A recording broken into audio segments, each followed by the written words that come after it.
দেখো এখানে নিটের হচ্ছে আমাদের one of the most favourite questions ইনঅর্গানিকের এখান থেকে বহু প্রশ্ন আসে, তাই তো, স্টেটমেন্ট বেসিস। দেখো এখানে ভালো করে বুঝে নাও এই কোশ্চেনটা। ওকে, এখানে অনেকগুলো কনসেপ্টের তোমাদের কোলাবোরেশান। ওকে, অনেকগুলো কনসেপ্ট আছে। দেখো, আইডেন্টিফাই দ্য ইনকারেক্ট স্টেটমেন্ট।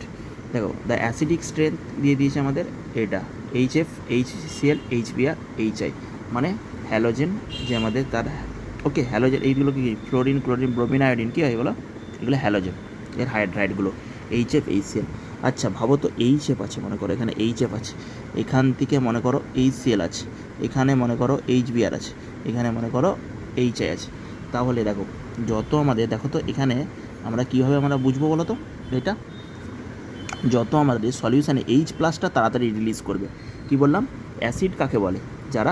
যাদের কাছে আমাদের H+ ইজিলি তারা ডোনেট করতে পারে সলিউশানে, ইজিলি H+ ডোনেটার। তাহলে আমাদের H আর F আর HCl এই দুটোর মধ্যে আগে তুলনা করো। দেখো HCl, তাহলে এখানে দেখো H আর F এর মধ্যে যে বন্ডটা হবে সেই বন্ডটা আমাদের ছোট হবে কার তুলনায়? HCl এর বন্ডের তুলনায়। তাহলে যখন, কারণ কি, ক্লোরিনের সাইজটা দেখো না, ফ্লোরিন থেকে ক্লোরিন থেকে আবার যখন ব্রোমিন যাবে এই সাইজটা আরও ইনক্রিজ করবে। তাহলে ইজিলি কোথায় ডোনেট করতে পারে বলো তো? এইভাবে H, আবার আয়োডিন যখন হবে তখন এখানে। তাহলে ইজিলি H+টা রিলিজ করতে পারছে কি? HI। তাহলে ইজিলি যদি H+টা সলিউশানে দিয়ে দিতে পারে, সে তাহলে আমার দিনের শেষে সবথেকে বেশি কী বলো? Acidic in nature. বোঝা গেল? তাহলে আমাদের অ্যাসিডিক ইন নেচার বললে HI, HBr, HCl, HF।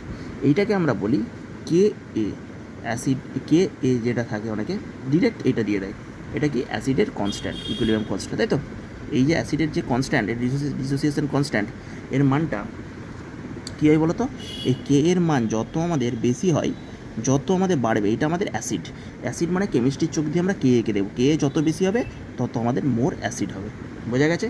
Ka যত বেশি হবে তত মোর অ্যাসিড হবে, Ka যত বেশি হবে তত মোর অ্যাসিড হবে। তাহলে প্রথমেরটাই আমাদের রং কনক্লুশন দিয়ে দিয়েছে, দ্য অ্যাসিডিক স্ট্রেংথ এটা দিয়ে দিয়েছে, উল্টোটা দিয়ে দিয়েছে, এটা অ্যাসিডিক স্ট্রেংথ নয়। ওকে, তাহলে অ্যাসিডিক স্ট্রেংথেরটা হচ্ছে এইটা, HI হবে মোস্ট অ্যাসিড, তারপরে HBr, তারপরে HCl, তারপরে HF।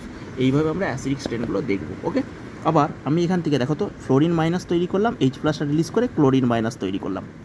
দেখো যে এই দুটোর মধ্যে কে স্টেবিল বলো তো? ক্লোরিন মাইনাসটা কী হবে বলো?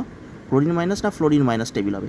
আমরা এইভাবেও আমরা দেখতে পারি। তাহলে ক্লোরিনে যখন ইলেকট্রন থাকবে সে রিপালসান কম করবে, কিন্তু ফ্লোরিনের সাইজ ছোটো, তাহলে সে রিপালসানটা বেশি করবে। ওকে, এইভাবেও তো ভাবতে পারো।